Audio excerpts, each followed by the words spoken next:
Assalamu alaikum, namaste, good morning to everyone. This is your friend Lajpat Rai, and I study in first year class at Government Boys Degree College, Umarkot. उम्मीद करता हूँ कि आप सब लोग खैरियत से होंगे, ठीक ठाक होंगे, चंगे भले होंगे। तो आज हम पढ़ने जा रहे हैं एक न्यू चैप्टर जिसका टॉपिक है गैसियस स्टेट। ठीक है, गैसियस स्टेट ये एक मैटर की स्टेट है।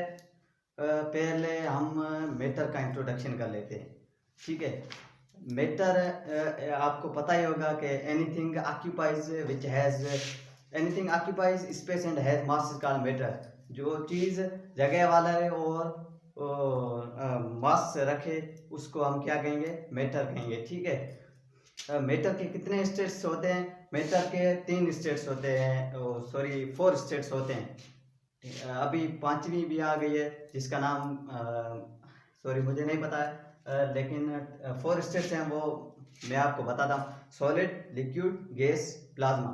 ठीक है, गैस और प्लाज्मा हम इसी चैप्टर में पढ़ेंगे, और सॉलिड और लिक्विड अगले चैप्टर जो हैं वो 2 है उसमें पढ़ेंगे। ठीक है, पहले हम पढ़ते हैं गैसेस, क्योंकि गैसेस के जो पार्टिकल होते हैं उनकी बिहेवियर जो क्वाइट डिफरेंट होती है as compared to solid and liquid. ठीक है, तो हम चलते हैं गैसेस की तरफ। गैस का हम इंट्रोडक्शन करते हैं। गैस लैटिन वर्ड है, एक खौस से लिया गया है जिसकी मीनिंग है एम्प्टीनेस और गैप्स। ठीक है, गैस की वसफ इसी तरह कुछ होती है कि it has definite shape and it has neither definite shape ना डेफिनेट वॉल्यूम। ना इसको डेफिनेट शेप होती है ना डेफिनेट वॉल्यूम होता है। डेफिनेट का मतलब क्या है? डेफिनेट का मतलब यही है कि हम उसकी शेप जो डिफाइन नहीं कर सकते और उसकी जो वॉल्यूम होता है वो डिफाइन नहीं कर सकते, क्योंकि उनके इंट्रामॉलिक्यूलर अट्रैक्शन जो होती है वो बहुत कम होती है और एम्प्टी स्पेस क्या होती है? बहुत ज़्यादा होती है। ठीक है, तो गैसेस का इम्पोर्टेंस क्या है, रोल क्या है अपनी डेली लाइफ में?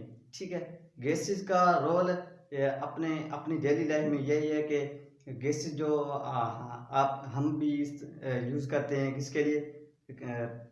हम रिस्पायरेशन के लिए यूज़ करते हैं। हम सांस लेते हैं, उसमें क्या यूज़ होती है? गैस यूज़ होती है, जिस गैस का नाम है ऑक्सीजन गैस। वो प्रेजेंट होती है किसमें? एटमॉस्फेयर में।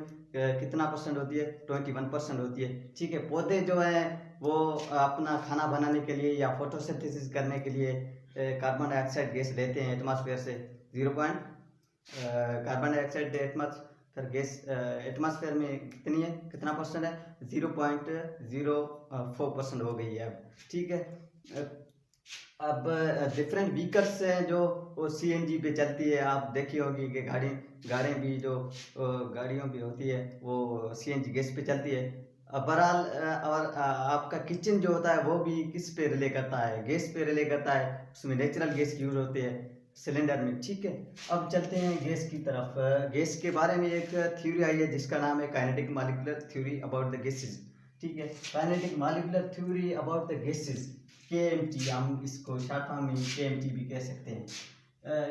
Kinetic molecular theory about gases पे यह दी है 3 साइंटिस्ट थे। ठीक है, मैक्सवेल, बोल्ट्जमैन एंड केल्विन, 1738 ईस्वी में। ठीक है, ये क्या एक्सप्लेन करती है? ये एक्सप्लेन करती है behaves of molecules, behaves of gases molecules, या आप कह सकते हैं कि the motion of molecules, the treatment of molecules कह सकते हैं आप। ठीक है, इसकी पहली पॉइंट हम पढ़ते हैं काइनेटिक मॉलिक्यूलर थ्योरी की। ये पहली पॉइंट है, the gases are composed of tiny particles that is called as molecules.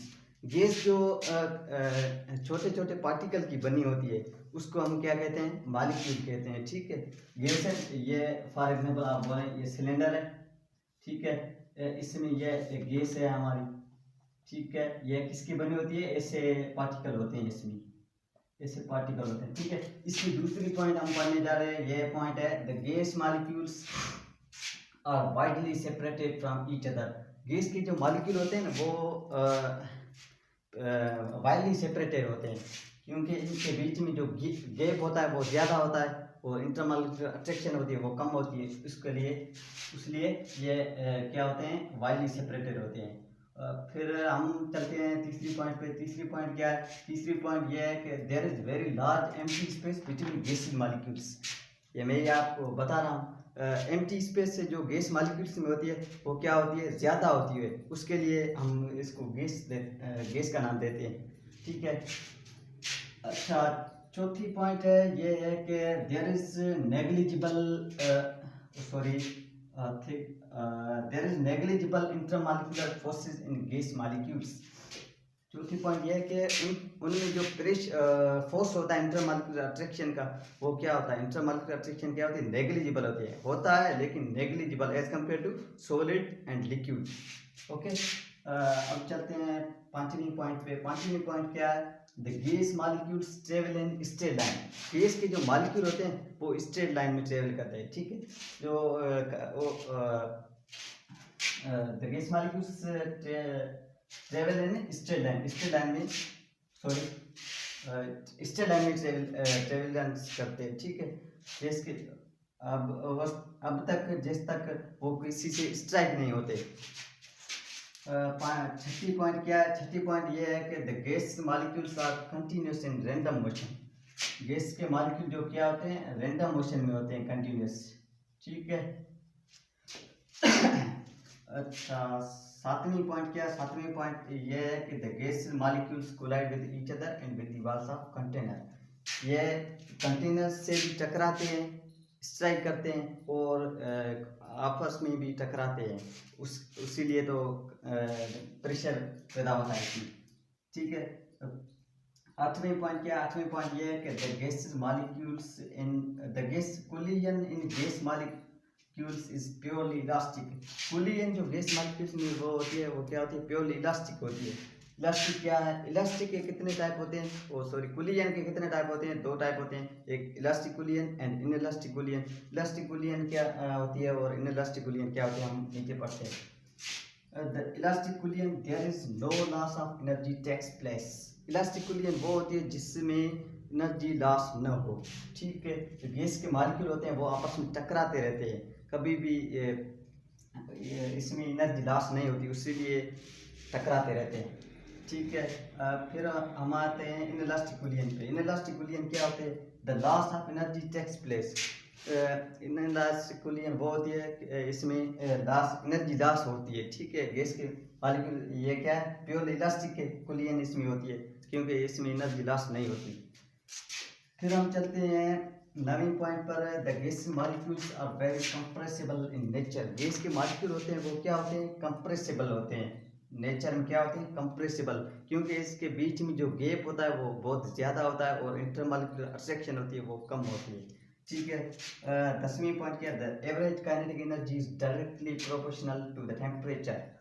Average kinetic energy है वो डायरेक्टली प्रोपोर्शनल होती है किससे, टेम्परेचर से। एवरेज काइनेटिक एनर्जी क्या है? फॉर एग्जांपल ये सिलेंडर है, इसकी जो एनर्जी होगी, मोशन ऑफ एनर्जी, उसको हम कहेंगे काइनेटिक एनर्जी। इसका हम लेंगे एवरेज लेंगे काइनेटिक एनर्जी का, ठीक है। वो डायरेक्टली प्रोपोर्शनल से किससे, एब्सोल्यूट टेम्परेचर से। एब्सोल्यूट टेम्परेचर क्या है? एब्सोल्यूट टेम्परेचर वो टेम्परेचर जिसको हम केल्विन में मेजर करें उसको कहा जाता है एब्सोल्यूट टेम्परेचर, ठीक है। इसका एग्जांपल मैं देता हूँ कि अब आप जब भी सिलेंडर को किसी एक धूप में रखेंगे तो वो क्या होगा, उसमें एवरेज काइनेटिक एनर्जी बढ़ती जाएगी, वो सिलेंडर फट भी सकता है कुछ देर तक रहा तो धूप में, ठीक है। 11वीं पॉइंट क्या है? 11वीं पॉइंट ये है कि the distance between two successive collision is called as mean free path. Distance होता है जो ये गैस मॉलिक्यूल्स है और ये दूसरा गैस मॉलिक्यूल्स है, इसके बीच में ये जो डिस्टेंस है इसको हम क्या कहेंगे, इसको कहेंगे मेन फ्री पाथ, ठीक है। मेन फ्री पाथ मैं यहाँ पे लिख देता हूँ, मेन फ्री पाथ, ठीक है। ठीक है, अब हम चलते हैं दूसरी पॉइंट ये है कि काइनेटिक मॉलिक्यूलर थ्योरी की the volume, pressure, temperature and number of moles expressed in kinetic molecular theory. ये जो हमने लिखे हैं pressure, temperature and number of moles and volume, ये एक्सप्रेस होते हैं किसमें, काइनेटिक मॉलिक्यूलर थ्योरी में। ठीक है, इसकी इक्वेशन में ये है कि P V is equal to 1/3 conjugate square. ठीक है ये इक्वेशन किसने दी है, this equation was given by RJ classes. किसने दिए, आरजे क्लासेस में। ठीक है, जहाँ पे पी क्या है, पी है प्रेशर जो प्रोड्यूस होता है किसमें, गैस मालिक्यूल्स में। और वॉल्यूम वी क्या है, वॉल्यूम है गैस का। और एम क्या, मास ऑफ सिंगल मालिक्यूल का मास है। और एन क्या है, नंबर ऑफ मोल्स है। और कंजुगेट टू स्क्वायर क्या है, मेन स्क्वायर।